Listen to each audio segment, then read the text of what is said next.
आप देख रहे हैं नाउ टीवी। मैं हूं मोहम्मद यासर महमूद। इस वक्त हम मौजूद है पीपी 165 रायविंड के अंदर। यहां पर पीपी 165 का मरकज़ी जो कैंप है वो लगा हुआ है। रुकनियत साजी कैंप है। ये हर साल की तरह साल के आखिर पर, साल के इख्तिताम पर ये कैंप लगाते हैं जिसमें रुकनियत साजी की जाती है। लेकिन इस साल एक नया काम हम देख रहे हैं। एक नई काविश इन्होंने की है। लर्निंग लाइसेंस बनाए जा रहे हैं। यहाँ पे अमीर साहब जो हैं इस तहरीक पीपी 165 के, वो बता रहे हैं फ्री ऑफ कॉस्ट बनाए जा रहे हैं।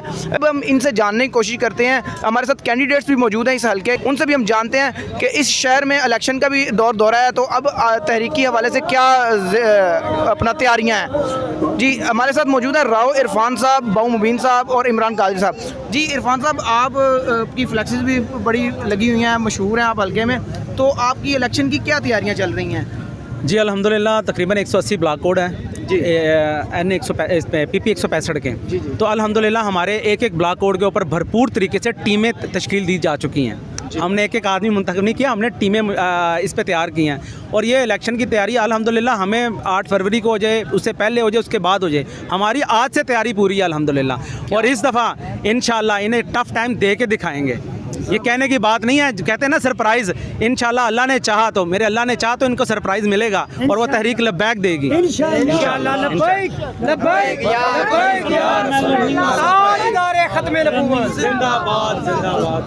अच्छा, तैयारी के हवाले से उम्मीदवार पुरुमीद हैं, मुतमईन हैं और बड़े पुरजोश नज़र आ रहे हैं। ये तो इलेक्शनों में पता चलेगा कि क्या बनती है सूरत हाल।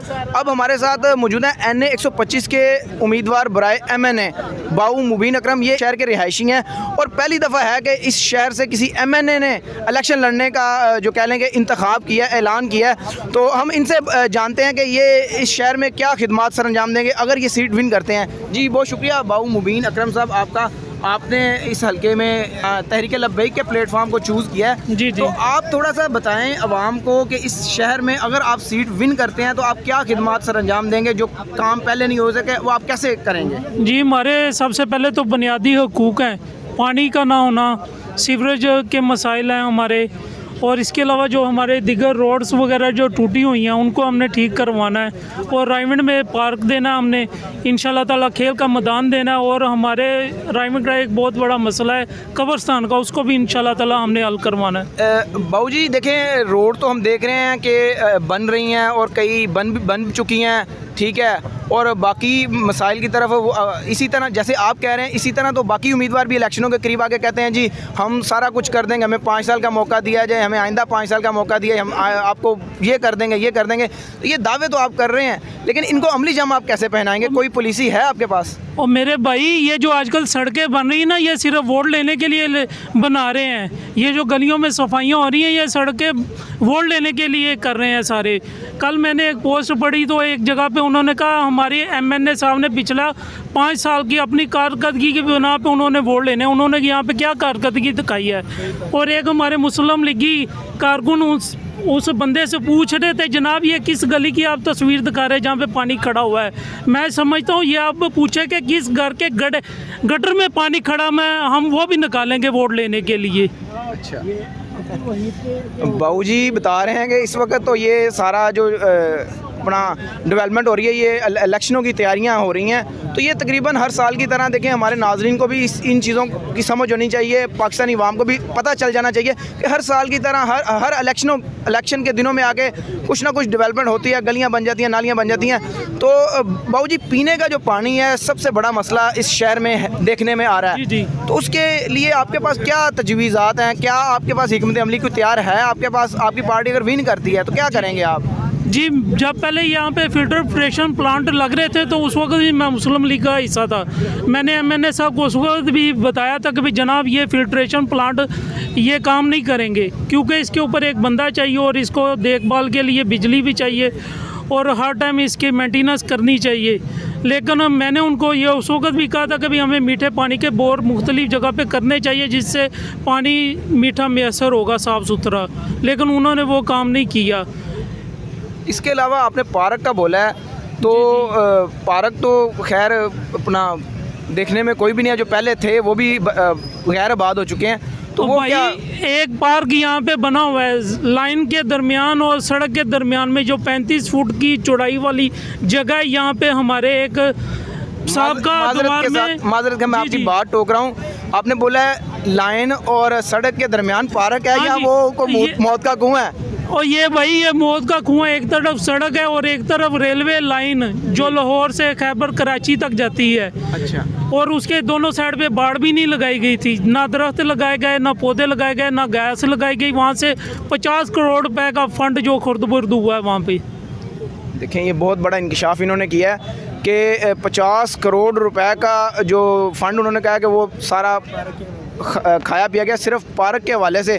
तो अभी सीवरेज का भी मसला है, ये पहले मुस्लिम लीग नून में थे, तो ये सीवरेज के मसाइल के हवाले से आपके पास क्या तजावीज़ात हैं?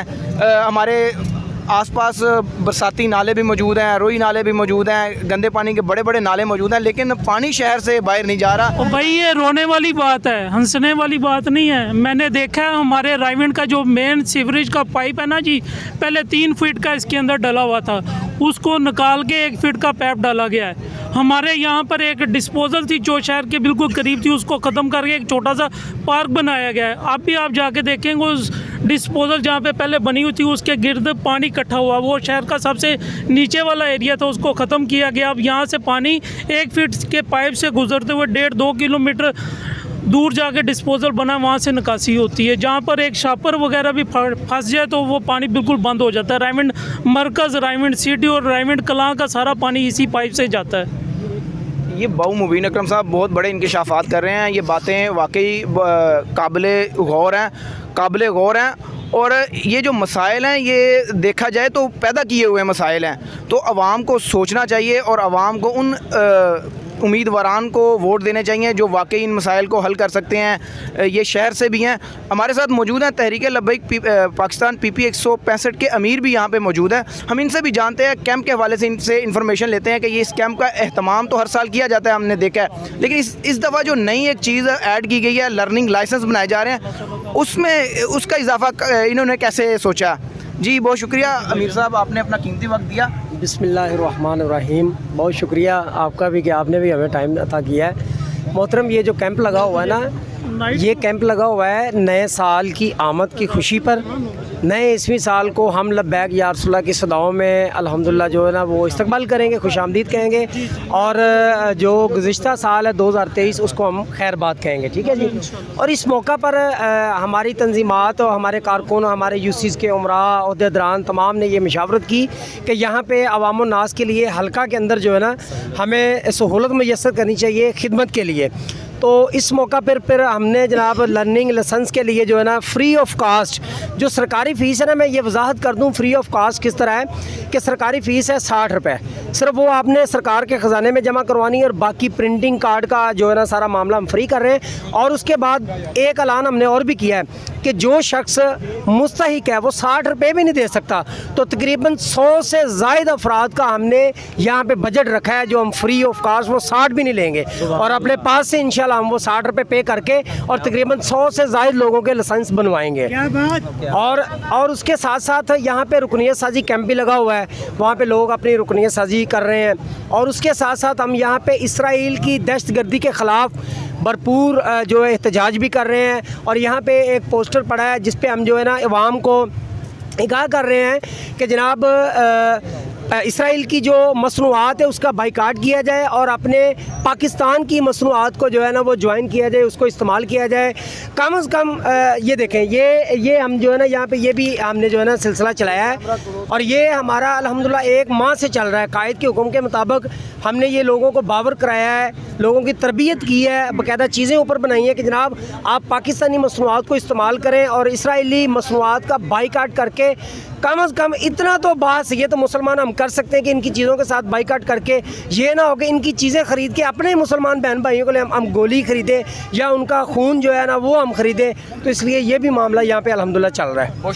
बहुत शुक्रिया। इमरान कादरी साहब हमारे साथ मौजूद है। देखें ये वो वाहिद जमात है जिसने अपनी कैंपेन के साथ साथ अपने जो मज़लूम मुसलमान भाई हैं जो फ़लस्तीन के अंदर इस वक्त तक 20,000 से ज़्यादा मुसलमान शहीद हो चुके हैं इसराइल की बमबारी से। उसमें औरतें, मासूम बच्चे शामिल हैं, बूढ़े शामिल हैं। हम तहरीक लब्बैक के बहुत ज़्यादा मशकूर हैं कि उन्होंने ये इक़दाम उठाए हैं और ये तहरीक लब्बैक के कैंडिडेट थे। हमारे नाजरीन तक इनका पैगाम पहुँच चुका है। अब हमारे जो अवाम है पाकिस्तानी, उनको सोचना चाहिए कि उन्होंने इस दफ़ा कैसे हुक्मरानों को चुनना है। वो हुक्मरान जो हर दफ़ा आपको सब्ज़ बाग दिखाते हैं, हर दफ़ा आपको लॉलीपॉप दे जाते हैं 5-5, 10-10 हज़ार रुपये का, या उनको चुनना है जो वाकई आपके इलाके के शहरी हैं या आपके इलाके के, आपके हल्का अहबाब के रहने वाले हैं। बहुत शुक्रिया।